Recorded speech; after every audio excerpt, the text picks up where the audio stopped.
인생은 그때와 이때의 합이다. 시작.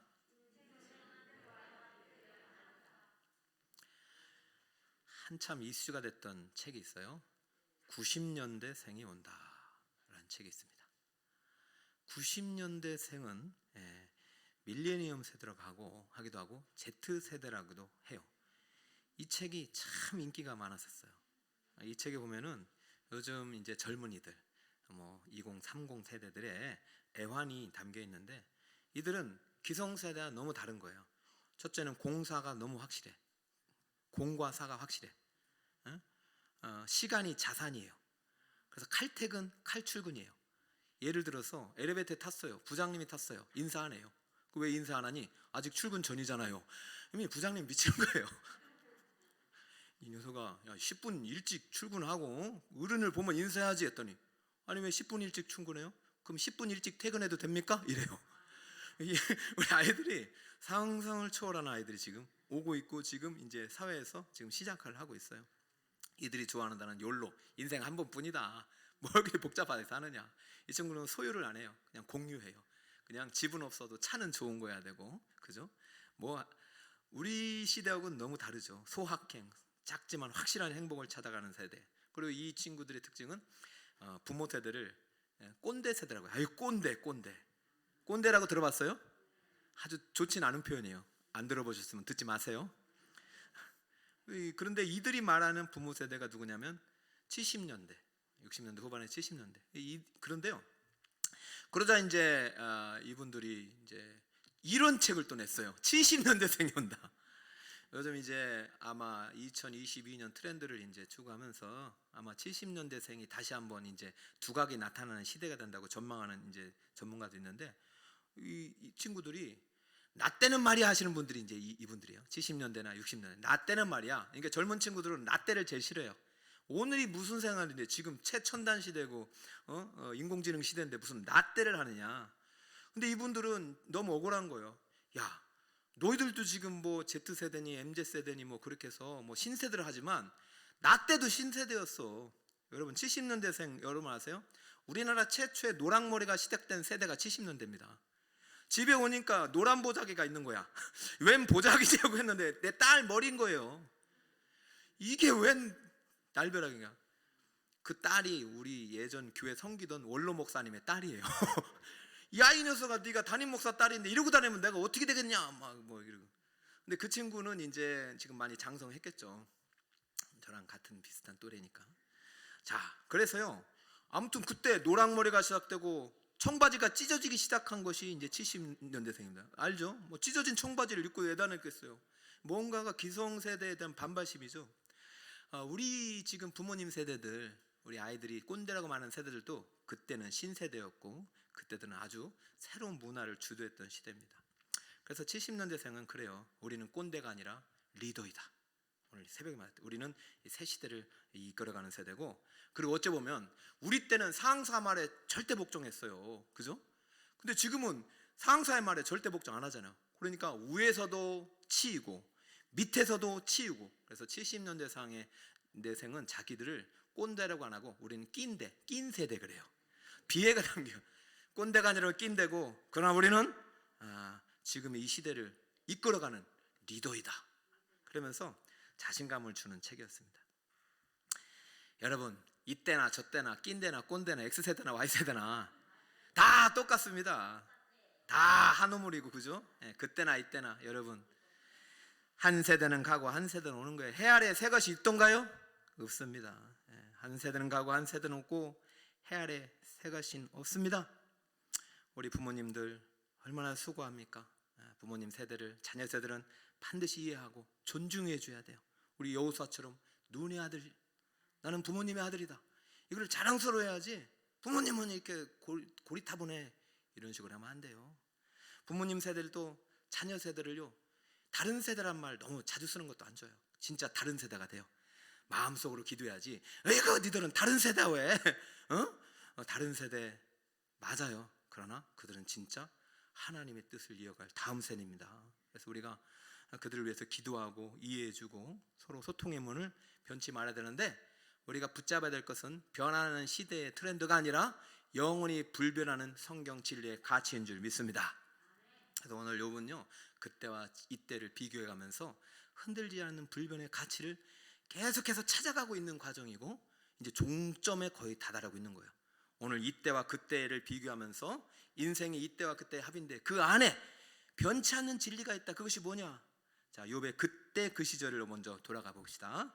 1절에 보니까 욥이 풍자하여 이르되 이제 나는 지난 세월과 하나님이 나를 보호하시던 때가 다시 오기를 원하노라 이랬습니다. 욥이 지금 간절한 소망이 뭐예요?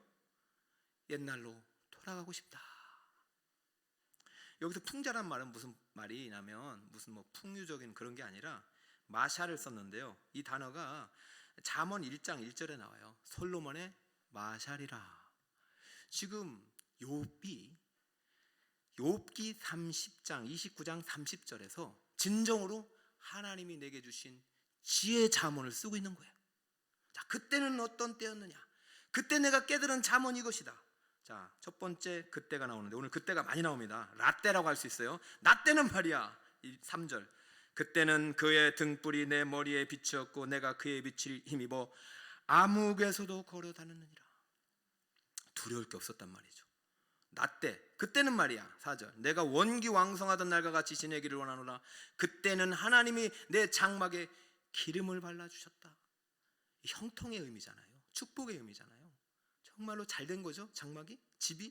자, 세 번째 또 그때가 나와요. 그때는 전능자가 아직도 나와 함께 계셨으며 나의 젊은이들이 나를 둘러 있었으며 젖으로 내 발자취를 씻으며 바위가 나를 위하여 기름 시내를 쏟아냈으며.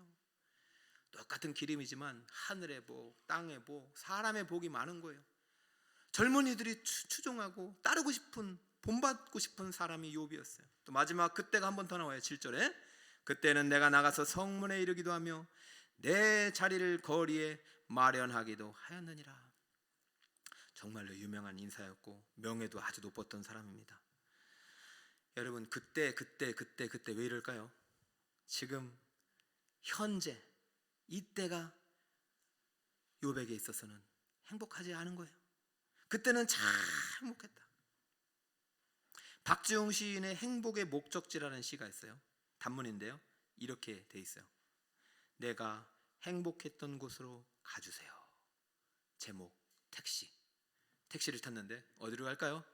내가 행복했던 곳으로 가주세요. 여러분이 행복했던 곳은 어디입니까? 이 시를 제가 카톡에 올려놨습니다. 가끔 힘들 때는 내가 행복했던 곳으로 가고 싶어요. 그런데 그곳에 가도 또 행복했던 곳으로 가고 싶어요. 그때나 이때나 별반 다르지 않습니다. 자, 왜 자꾸 지금 그때 얘기를 할까요? 지금 이때가 어쩌면 행복하지 않았나 봐요. 그래서 욥은 지금 이때를 말합니다. 자, 30장은 이때예요. 29장은 언제 때요? 그때, 나 때고 30장은 이때. 볼까요? 이때가 3번 나옵니다. 그러나 이제는, 이때죠. 나보다 젊은 자들이 나를 비웃는구나. 아니, 나를 둘러서 말이죠, 멘토를 삼겠다고 하던 친구들이 이제 비웃고, 그들이 아비들은 내가 보기에 내 양떼를 지키는 개 중에도 들만하지 못한 자들이니라. 얼마나 마음이 상했으면 이렇게 표현할까. 지금 이때는 너무 괴로운 때예요. 두 번째 이때는, 이제는 그들이 나를 노래로 조롱하며 내가 그들의 놀림거리가 되었으며. 또 이때가 나옵니다. 16절. 이제는 내 생명이 내 속에서 녹으니 환난 날이 나를 사로잡음이니라. 여러분, 그때와 이때가 어떻습니까?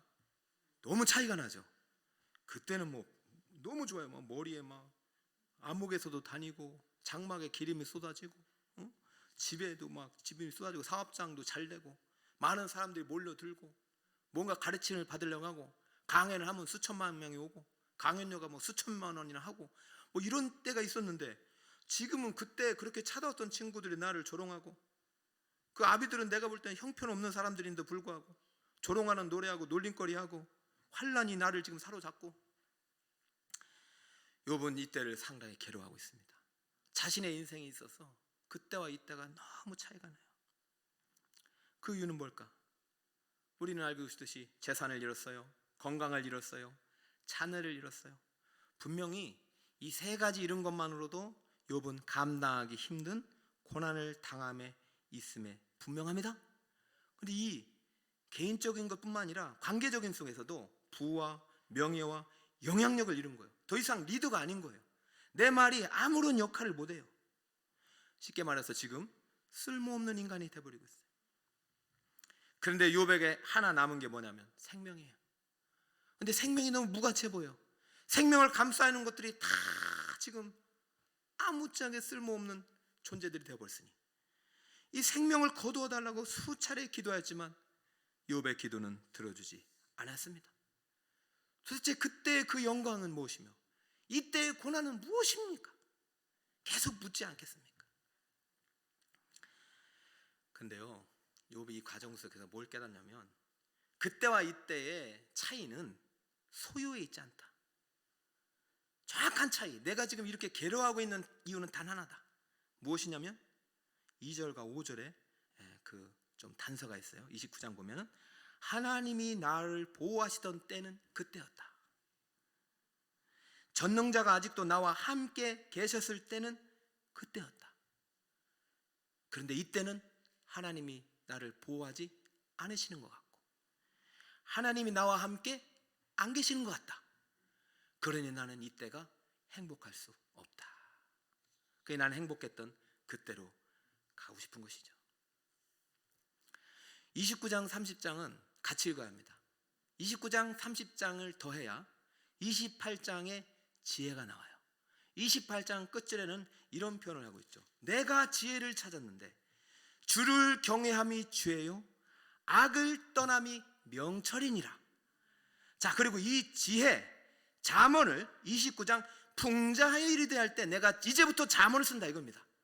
그러면 28장에 욥이 깨달은 지혜의 잠언은 29장에 아름다운 부와 명예와 모든 것을 가지고 있었대 그 풍성한 때 플러스 30장에 다 잃어버리고 아무것도 없고 생명 하나만 붙잡고 있는 그 완전한 빈궁의 그때 풍부의 때와 빈궁의 때가 모두 욥에게 있어서는 지혜의 때인 것이죠. 29장의 풍요와 30장의 빈곤. 왜 30장의 빈곤 속에서는 행복하지 않습니까? 하나님이 없다고 느껴지니까. 하나님이 나를 보호하지 않기 때문에. 근데 왜 28장의 풍요의 때는 그리워합니까? 그때는 하나님이 복을 주셨고 나를 보호하셨고 나와 함께 하셨으니. 자, 이것이 맞습니까? 틀립니까? 여러분, 하나님은 보이지 않지만 하나님은 과거에도 계셨고 오늘도 계셨고 장차 오실 영원하신 하나님을 믿으십니까? 그분은요 무소부재예요. 없는 때가 없어요. 그러면 29장에도 계셨고 30장에도 계셨어요. 우리가 이 땅에 살 때 예수님이 성육신 이전에도 하늘에 계셨고 말씀으로 이 땅을 통치하셨고 성육신 이후에도 하나님은 성령과 함께 우리와 함께 계십니다. 예수님은 지금 천상에 계셔도 지금 우리와 함께 말씀으로 함께 계시는 거예요. 한순간도 떠나지 않으셨습니다. 한순간도 버리지 않으셨습니다. 그러므로 우리 인생 모든 삶을 통해서 하나님의 부재는 한순간도 없다. 이게 지혜입니다. 저도 욥을 많이 읽지만 이렇게 탁월하게 욥이 지혜를 써나가는지 몰랐어요. 그러니까 지혜는요 29장과 30장의 합이에요. 우리 인생이란 것은 풍요로울 때만 있을 수 없습니다. 반드시 빈궁한 때도 와요. 능력 주시는 자 안에서 모든 것을 할 수 있다는 그 말에 대한 오해를 풀어야 됩니다. 그거는 가난한 사람이 부자가 되는 능력이 아니에요. 공부 못하는 사람이 공부 잘하는 능력이 아니에요. 없을 때도 하나님과 함께하는 능력, 없을 때도 하나님과 함께 동행하는 힘, 있을 때도 교만하지 않은 능력, 빈궁한 때나 궁핍한 때나 모든 삶에 하나님의 영광을 살아갈 수 있는 비결, 그것이 지혜입니다. 그러므로 사도 바울은요 다 가졌어도 다 없어도 하나님 한 분만을 바라보며 천국의 상급을 바라보며 사명을 감당할 수 있었던 것이죠. 그러므로 인생은요 버릴 것이 하나도 없어요. 우리 북서울 꿈의 교회도 버릴 것이 하나도 없습니다. 할렐루야. 50년 사 버릴 거 하나도 없어요. 아유 주님 요거는 좀 없앴으면 좋겠어요. 아니요, 그 가운데도 하나님이 함께 하셨습니다. 주님 이때는 너무나도 아름다웠어요. 그때는 하나님이 함께 하셨으니까. 이때는 너무 고난의 풀무길이에요. 다니엘의 세 친구가 들어갔던 고난의 풀무 속에서도 하나님은 함께 하셨습니다. 그러니까 버리면 안 돼요.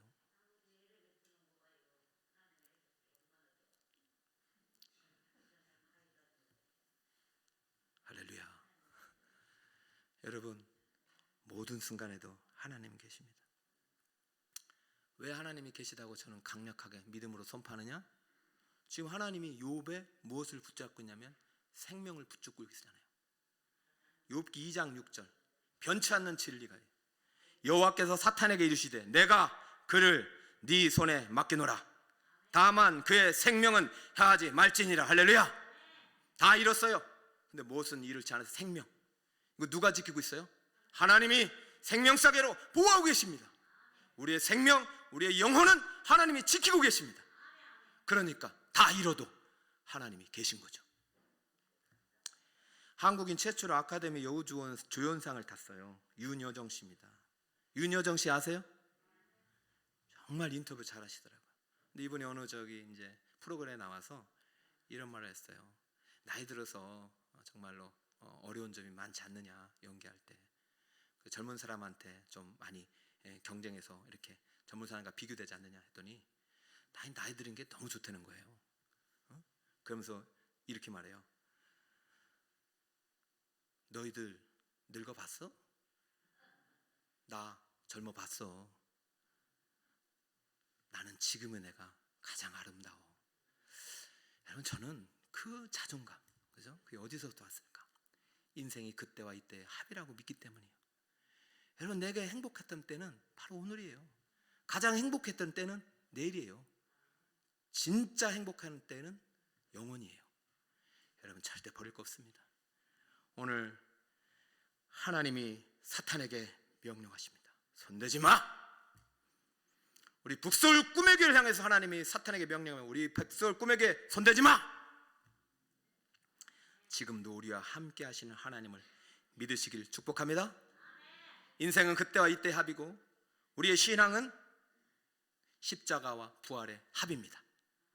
욥이 발견한 지혜는 29장의 풍요와 30장의 빈궁의 합입니다.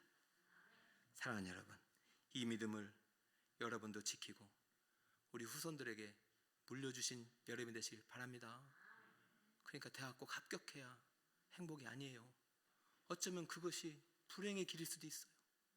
참 행복은 오직 하나님 안에서 가능합니다. 오직 주님이 나의 생명을 지키시고 내 앞길을 인도하신다는 이 믿음 가지고, 하나님이 나의 영원한 복이라는 믿음을 가지고 임마누엘 주님과 함께 어떤 역경 속에서도 믿음으로 승리하는 우리 성도 여러분 다 되시기를 예수님의 이름으로 축원드립니다. 아멘. 우리 523장입니다. 어두운 제앗길에서 이때라 찬양하겠습니다. 은혜 받을 때가 이때. 523장입니다. 어두운 제앗길에서.